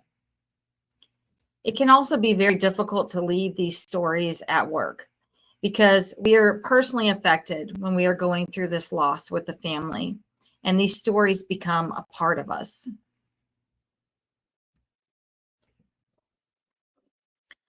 So how can we support our teams? We can allow the caregiver time to step away or take a break if possible, and let someone else assist. If there's another loss in the department, try to have someone else care for that patient. This will give the first nurse a break, but it also allows the new family that is going through the loss to have a caregiver who is fresh and more fully equipped to take care of them. You can set up a regular plan on your unit for debriefing, perhaps at your staff meetings, or maybe after a single event with a coworker, if it's something that's particularly traumatic. Utilize your employee assistance programs and your spiritual care departments for support. We have had spiritual care chaplains tell us that they are there to support the caregivers as well as support the families. So lean on them. There are some support groups that are available out there for caregivers that take care of patients experiencing perinatal loss. So these are support groups direct for caregivers. So you can reach out to us if you need information on that. But you can have some of these different resources available to share with your staff when they need it. So how can we recharge and restore after caring for a family going through a traumatic loss? Take a break if possible. I know it isn't always. Or plan a way that you can restore after the workday. Set aside time for self-care and renewal in whatever way refuels you individually. Exercise or yoga can be great ways to refuel the body and the mind. You can do something you love, like gardening, journaling, prayer. You can do something pampering, like having a massage or a manicure or a hot bath, or meet up with a friend over coffee.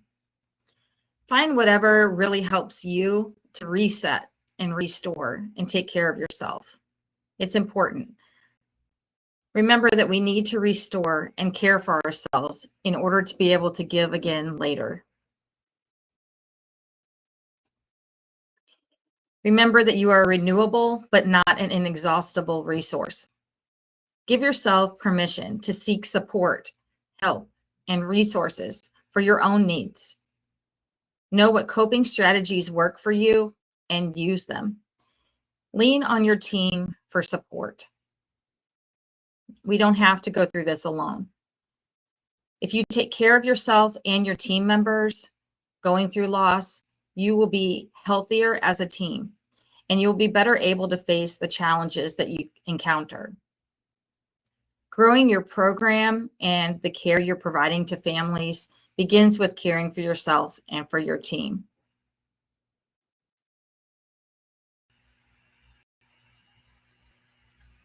Establishing and maintaining a bereavement program will ensure that families receive consistent, competent, compassionate care during their most difficult loss of their baby. Building your program, you are building a foundation that will lead to healthy grieving and healing for the families in your community. Families have shared with us that being cared for in compassionate ways has impacted them, and you become a part of their story, a part of their baby story. And the way that you care for them is something they always remember. So we have given you a lot of information today, so much information. I know it's a lot, and I'm sure that there are, that you have many ideas of things that you are wanting to try out, that you're wanting to begin with your team. So share some of these ideas with your team. Remember, you can't eat an elephant in a day. So choose one or two of the things that you learned today, and then go back and make a plan to implement them in your program. Then later, once those are established, you can think about building upon them and adding more things to your program. But you don't have to do all of it all at once.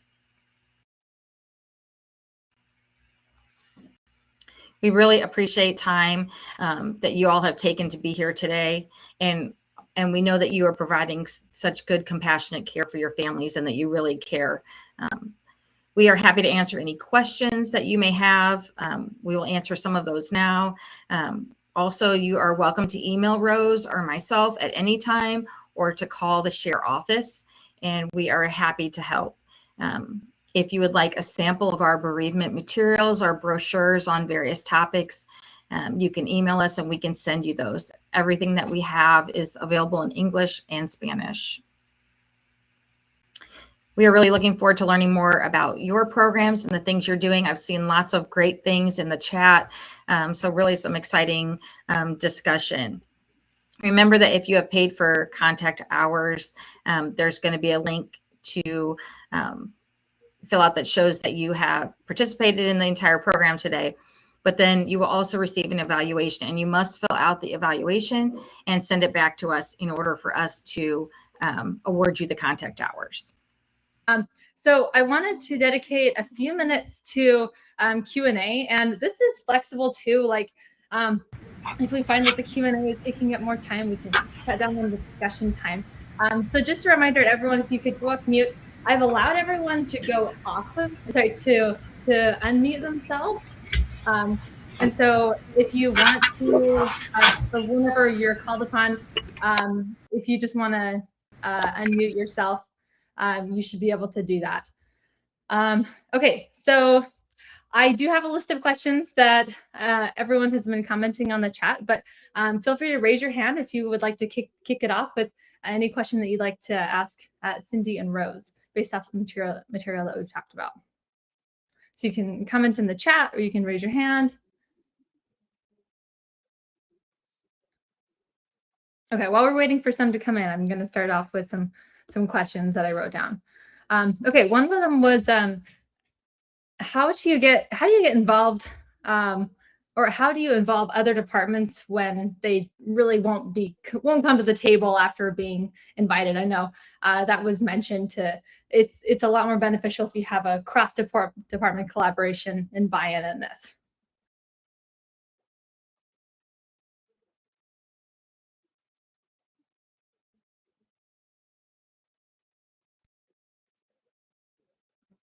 That's really hard. I mean, I just think finding an ally in that department, maybe who can understand your mission and the importance of it, to get them to join the team, to help them pitch it maybe to their department, could be helpful. I'm not sure, that's really difficult if other people are not answering you or wanting to help. Maybe you could also find out, like, why do they not want to help? Maybe they're just scared. They don't know what to do. Maybe like find out what concerns they have for why they don't want to help. Maybe it's a time constraint, but maybe somebody else has, you know what I mean? Find out why they say no to being a part of it. Yeah. And I would say this also relates to leadership. I know that a lot of nurses on here are trying to advocate for more resources, more budgets when it comes to getting that buy-in that Cindy was talking about.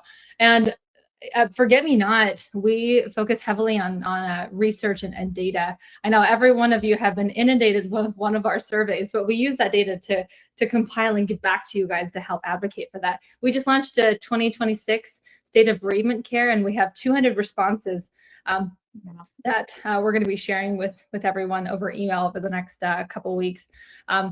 So I love the idea of unpacking why they don't want to, getting an ally, going one by one, and then using data and research to back up why it's important to you.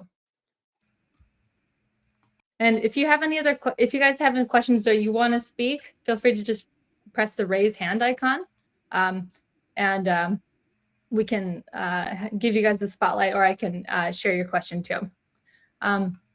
Okay. Here's another question. Somebody answered it as well, but I think it's a helpful question for everyone to know. What type of forms are needed for each of the remains that are buried?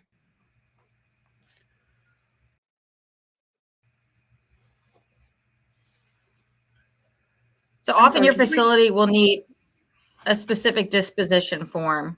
So something that is created with your hospital, because it has to meet, all the regulations, and with a funeral home so that it meets the regulations for your state for burial. So we have like a sample form that we have used with hospitals here in Missouri, but we could share with you kind of as a starting point.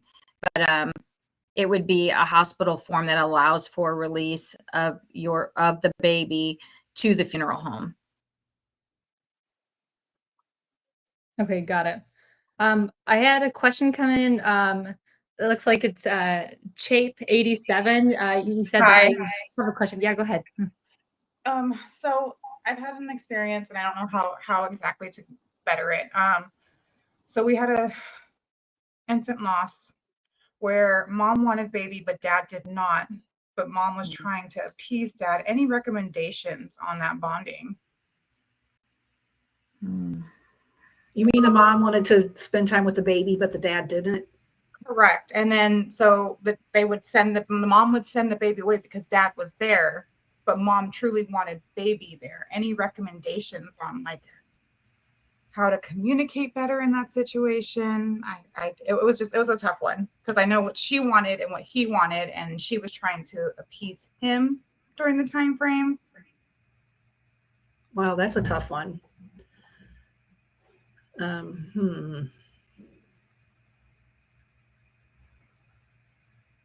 Or a better way for open communication on that topic, because it was just tough. It was a tough situation. Yeah, I mean, because I feel like the mom's, the dad's wishes should be honored that he didn't want to see and hold the baby, but the mom's wishes should be honored too. And he was the only support person she had, so it wasn't like we could be like, okay, you can go ahead and leave, so we can have her bonding time, So it was a tough situation. Wow, what'd you end up doing? He kept coming and going, so we would just bring baby in, and then as soon as he came back, we would take baby out. But it was, I guess I that's think really you all you navigate can. that well. There's someone in the chat mentioned offering separate time, which isn't necessarily like ideal, but that's not really a deal scenario that you've got. Yeah, that's really about the only thing I feel like you could do is offer separate time, you know. okay. Thank you. Yeah, and maybe facilitate a conversation between them of her explaining why that's important to her, and maybe he doesn't understand, or maybe he's afraid of what he's going to see if he sees the baby. So, you know, like education on what that experience would be like, to maybe take away some fears if that's what's keeping him from doing it. But I mean, it's probably facilitating communication between the two of them to be able to see what each other needs, and then allowing her that time separate from him if that's what has to happen, so that she has time with her baby. That is a tough one. Great, thank you. I also think the some verbiage is also powerful here in educating, like just to take the pressure off of mom or dad. Like some people really like to bond, other people don't, and either is totally fine. But yeah, we'll think on that one a little bit more. Okay, let's see. Here's a good one. How can we encourage hospitals to give outside bereavement support information to their lost parents? We have our info in all the local L&D departments, as well as emergency rooms. We offer perinatal bereavement support trainings to our local hospitals, doctors, offices, community health organizations. So yeah, just in support. In summary, how can we encourage hospitals to give outside and bereavement support information to their lost parents?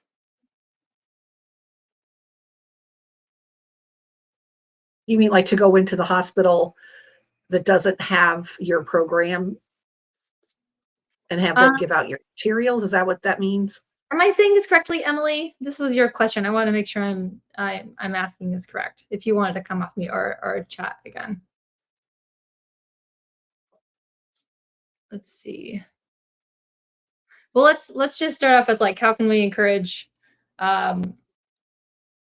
hospitals to give outside support information to lost parents? Like, what can hospitals do in this situation? If I know that we have a lot of options to give them, but how do you encourage hospitals to do that? Maybe I'm butchering this question.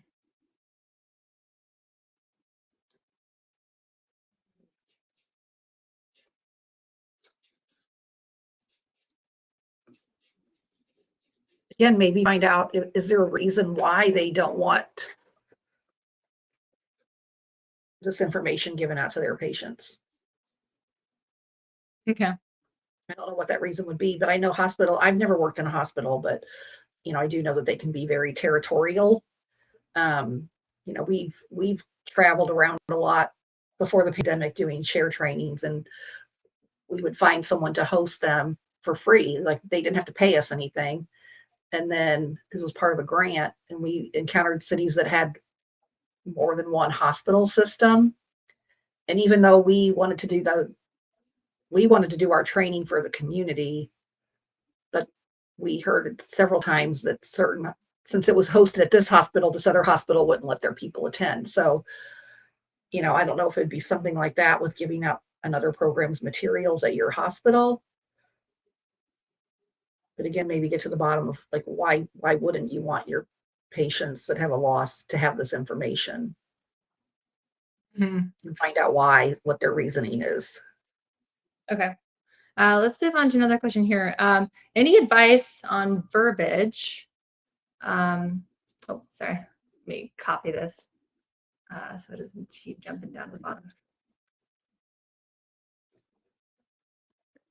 All right. Any advice on verbiage to use or how to talk with the families experiencing loss? Any specific resources or training on this? I'm very passionate in this care of these families, but sometimes I just don't know what to say or how to say it.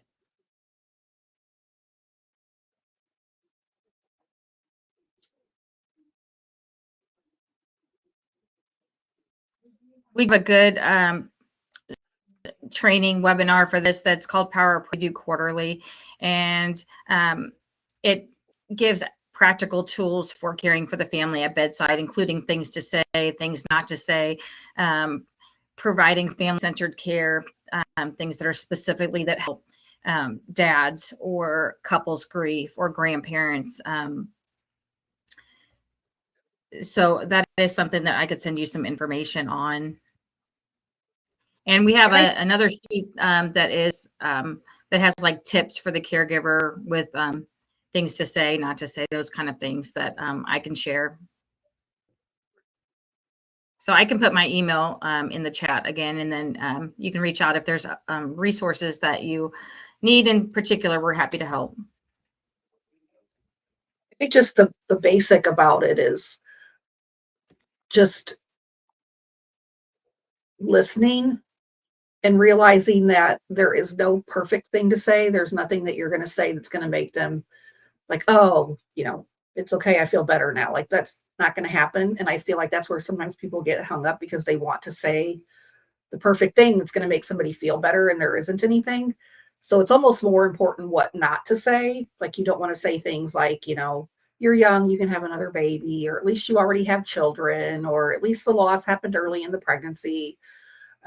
Things like that you don't want to say. You want to, just show that you're interested in their experience, and, ask them about, if they name their baby, ask them, oh, is there some special meaning behind that name, why you chose it? Just asking them questions that lets you know that you're interested and you care about what they're going through, I think. And know that sometimes you don't always have to say anything. Sometimes just sitting and holding someone's hand, or just being with them to let them know that you're there if they need something. I have another question for myself. I like something I've seen, or questions I've seen pop up while we do the weekly emails, is like, there might be a scenario where a couple of nurses are so intuitive and natural in this situation, and then there's other experiences where patients walk away feeling like they had a negative experience with a particular nurse. Do you have any advice or recommendations on how to approach a situation where perhaps like maybe one or two nurses maybe aren't up to date, or maybe don't have a desire to be up to date on like the latest bereavement care standards, and how to approach that, especially if there's not the desire to change? Oh boy, that's a tough one. You guys are asking tough questions. Good job. I mean, I think that might be a case where you want to set up that mentorship. And I don't know how well it would be received if it was a nurse who's been around for a long time, but just letting them know that there are, updates to care, and that, based on feedback from families, you want to make sure that all families are receiving the best care. So you could pair them with a nurse that you felt provides more comprehensive, compassionate care, and work together. That's a great answer. Thank you. And also just letting them know that it's important that everybody can take care of these families, that it doesn't just fall on one or two people, which it often does. And, that really puts in, when you're the nurse that everybody knows, oh, we can call her on our day off and she'll come in, so just letting maybe a nurse that's reluctant. Again, I feel like I keep saying this, why is she so reluctant? Like, why don't you want to? Probably a lot of it is fear. She just doesn't feel comfortable with it, and that's it. Yeah. So again, like you said, kind of a mentoring thing, or even, maybe pulling her in to do one little thing. Oh, can you help me get this baby's footprints? Or, that's a good idea. To kind of start out small, because she's probably scared. I mean, yeah, that's real. And I think the comments are really great here. Kaylee said something really insightful that I think adds to the, there's a list of things not to say, but she says, I feel like sometimes it's not always about finding the right thing to say, but being present and allowing them to guide you and what they are comfortable with. I think there are definitely things you shouldn't say, like at least comments, acknowledging their loss and that it wasn't their fault, and just sitting with them in their grief has seemed to help in a few encounters I've had. I love that. I feel like that's the next step is when you educate on like, here's some things not to say. I feel like that's phase 2 of like learning how to be present. You don't have to have all the answers. Acknowledging what someone is going through is really the biggest tool in your toolkit when you're in these situations. I thought I heard. Oh, please do. Go ahead. Can I comment on the staff that doesn't do a good job or doesn't have any buy-in to it? What I found is that when you talk to them, they've got some kind of negative experience in the past, personally, that their grief is unresolved themselves. And that's where the most negative attitudes come from. So if you can walk beside them, mentor them, educate them as you go along, they become your best ally over time. I love I mean, that. yeah. That's amazing. Thank you so much. That's a great point. Yeah. Well, we've got a little bit of time here for the discussion portion of it. I wanted to open this up and just as kind of a continuation of what we've already been talking about. So just if you have something to say, feel free, just you can unmute or raise your hand or whatever. One question I had just to kick things off is, do you like, have you guys ever had an experience in this work where you did something that just worked really well? You're like, I'm going to do that next time, or I'm going to make sure to spread the word on this, or just a positive experience that you were like, yeah, that totally worked. Anything come to mind for you guys as I was sharing that? Okay, let's see. So Crystal shared something. We also recently had a new whiteboard overlay made that's, oh, actually, is this related to my question? If not, it's fine. Let's see. Actually, that was really, go ahead. I have a question. Sorry. I took a while for my phone to recognize my microphone to even be on, but also I didn't have the raise hand thing, so I couldn't do that part of it. But a while back in the chat, I had asked a question that got missed. I was wondering if there are if anybody knows, could share of any great resources online. I feel I lack in a real creative mind, and I need help in making my immersion tub work well and beautifully, ideas for how to use that. I feel like when I make my castings, I mean, they come out and there's the foot, it looks great, but how to present it, or if I do sometimes I'll do the feet if they're littler, I'll do them flat together. But then it's a more of a raised cement cast impression. And it just looks weird just handing them that. So I just need more like creative ideas for presentation and photographs. And I don't really see a lot of that online, except maybe for purchase. So just looking for resources.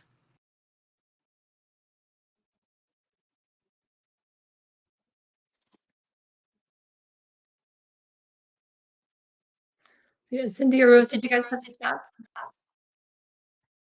No, that's not something that I really know anything about.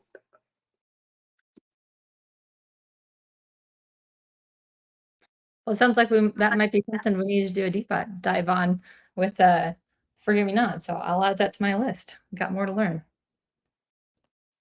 There was somebody at Apply to Conference several years ago who did immersion photography, but I don't remember. And she had all different things to show, but I don't remember who that was.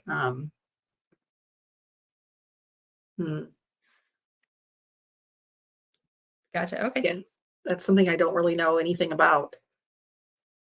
All right, no worries.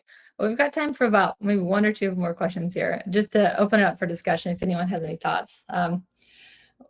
What are some challenges you guys have encountered in either establishing or maintaining your bereavement program? I know we've probably got a lot of bereavement coordinators out here. What's something that's come up? You're like, oh, this is a wall that others can learn from.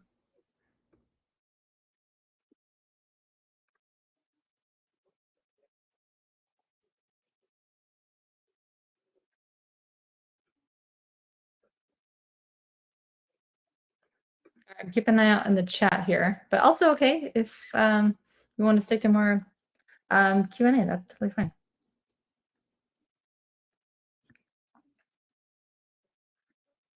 Let's see here. It sounds like a lot of people in the chat are interested in more information on like resources that they can have in their own unit for like early and late loss. So that will be something on my to-do list to work with Sharon to provide that to you guys afterwards. And thank you for collaborating with each other. You guys are so awesome. When I saw one person being like, "Oh, I'll email you how to do this," so that's great. Great. Okay, cool.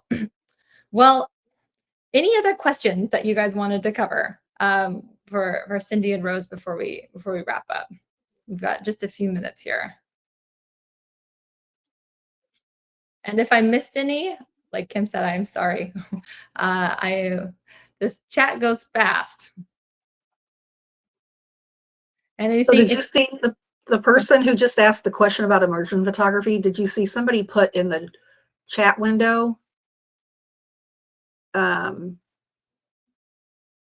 photographer who shares lots of her immersion photography images? The organization is Loving Benjamin. So I don't know if you saw that in there. Yeah, and I sent a link to a Vimeo that is from A1, but it is a video that is on water immersion photography. There's also a link in the chat window to Cuddle Cot's information on immersion photography. So there's a link, it looks like, to information on the Cuddle Cot's website. If you scroll back, you can see that too. Perfect.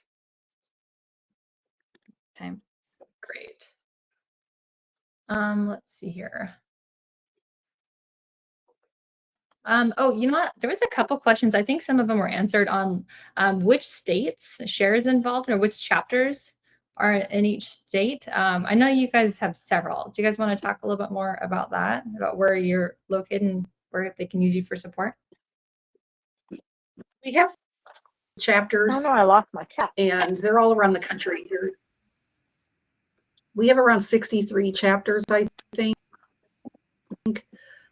in different states. We have them in every state.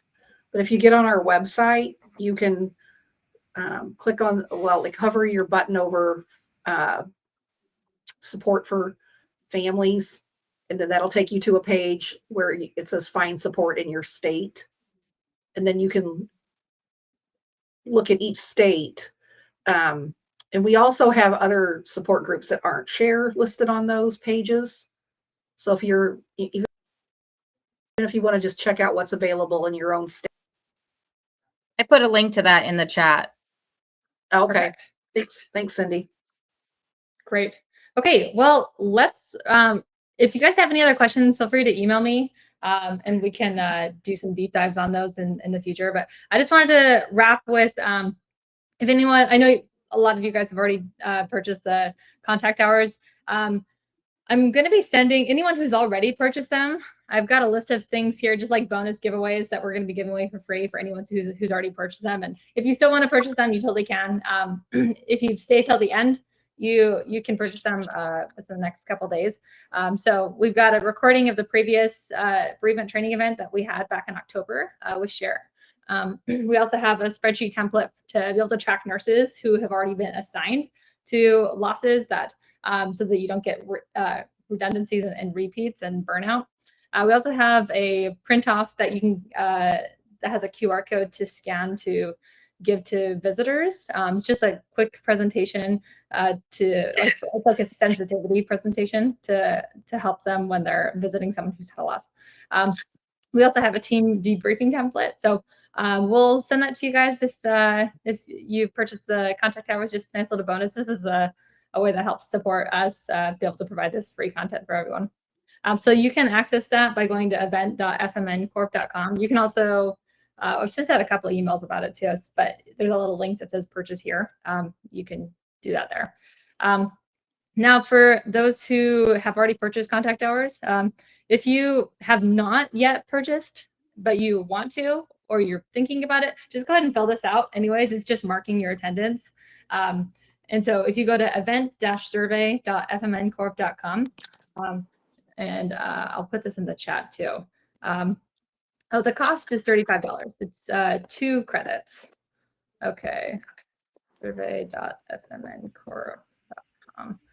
Okay, so just go to that link, and all it is saying, what's your email address? Did you attend the full event? That way we can mark that, because when we're applying for this program to be able to offer these contact hours, it's they're very strict on ensuring that people do stay till the end.